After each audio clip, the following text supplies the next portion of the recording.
Well, hello, welcome again to a reading through of Plato's Apology of Socrates, and I got up to beginning of chapter 25, which is in the numbering system 35e1. Now this is coming just after Socrates has been found guilty. Now I don't know a huge amount about Attic law, but apparently in cases such as this, there were various different types of court cases, but in cases such as this, after the defendant has been found guilty, then the prosecutor then proposes a penalty. Here, of course, the death penalty.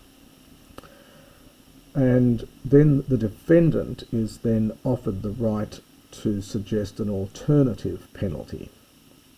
And the jury then has to choose between the two. They can't do anything else.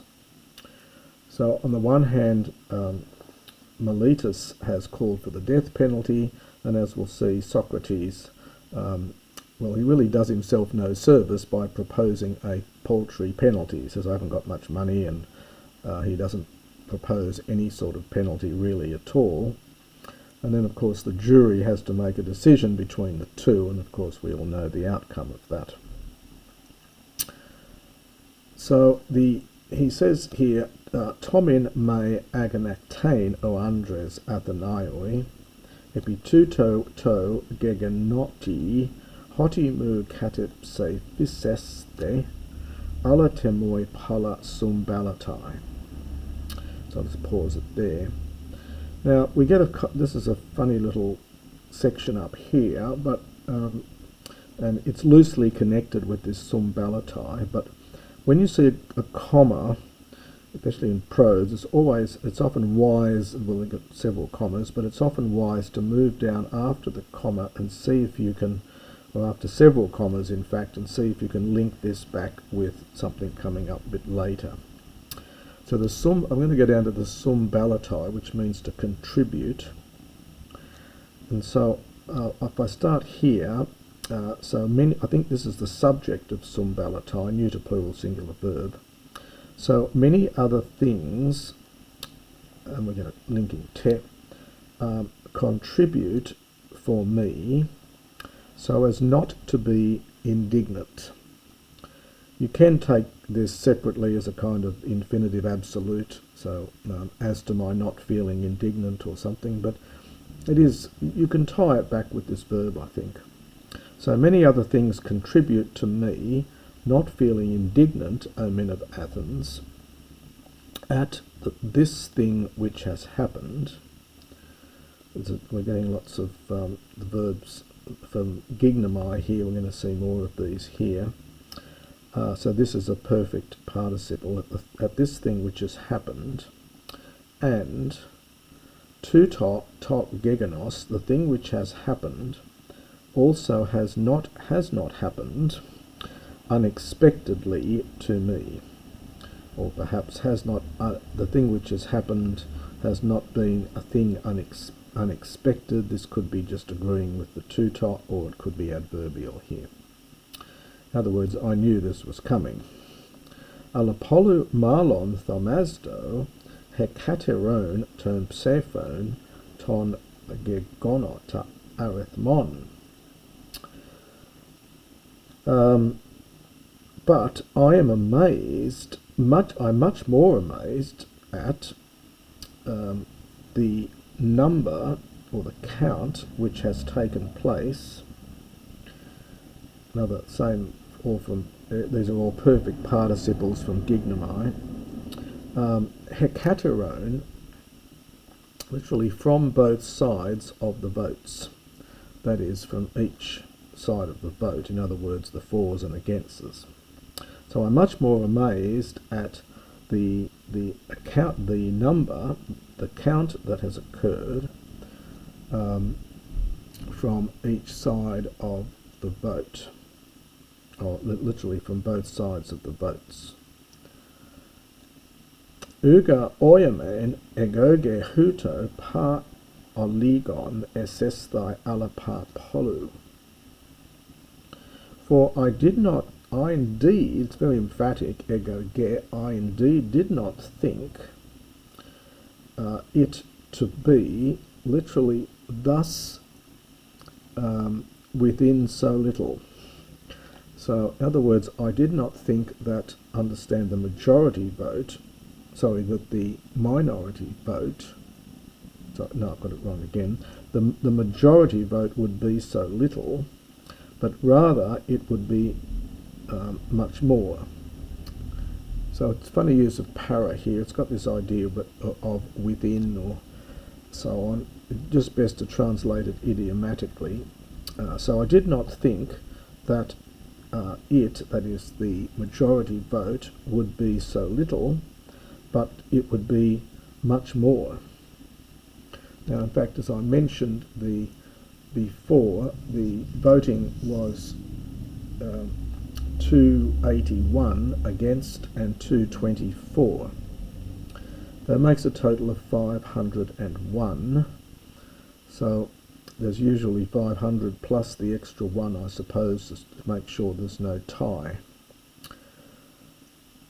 So the difference between the voting then, so if he had got 31 votes more, he would have been acquitted, and that's what he rounds it up in the next little bit. Nunde hos hioiken a triarchonta monai met epison ton psephon ap e perfuge an.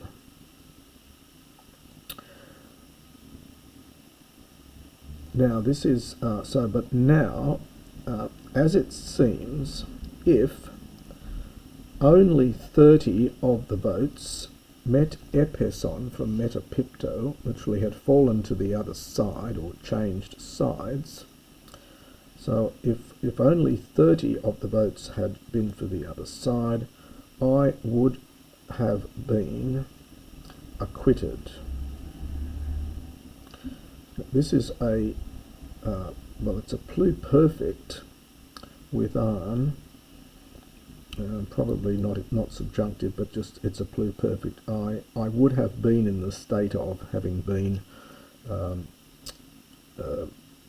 acquitted. This is this apophugo verb again. It's a technical word to acquit someone. Now, it's not actually 30, he's rounded it. He would have needed 31 votes to be acquitted, but he's rounded it up to triarchonta to 30. This is feminine because psiphos is a feminine noun. It's one of those second declension feminine nouns. The original meaning of psiphos, of course, was a pebble, so it's connected with the earth, and things connected with the earth are feminine, and hence it's hair psephos, and that's why we get feminine here. So just do that again. But now, so it seems, if only 30 of the votes had changed sides, I would have been acquitted. Now, Plato or Sokrates or whatever is very clever here, because he then reuses the same verb, which is a technical verb, meaning to acquit someone,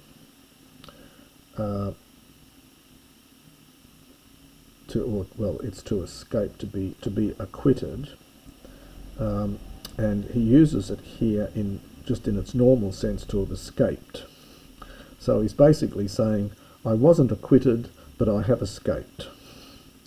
So meleton menun, lovely particle that moves from one idea to the next.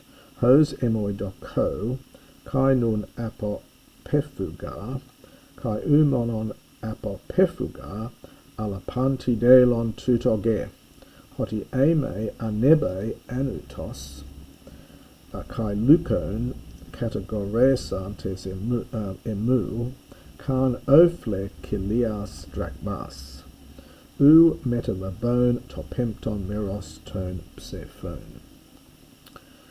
So, if only that had happened, I would have been acquitted.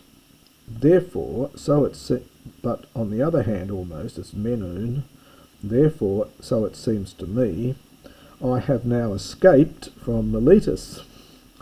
And not only have I escaped, but this, understand, is clear, this is indeed clear to everyone, to each person that ame, unless Anytus and Lycon, so if they had not anabe, literally gone up, now again it's used in a technical sense of gone to court, so if Anytus and Lycon had not gone to court, now we get a future participle here with the purpose of making accusations against me, that is indicting me.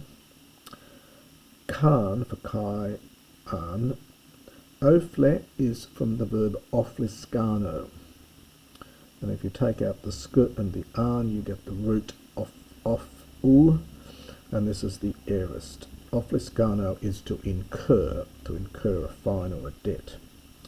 So he would have incurred, understand, a fine of 1,000 drachmae, not metalebone, not receiving the fifth part of the votes.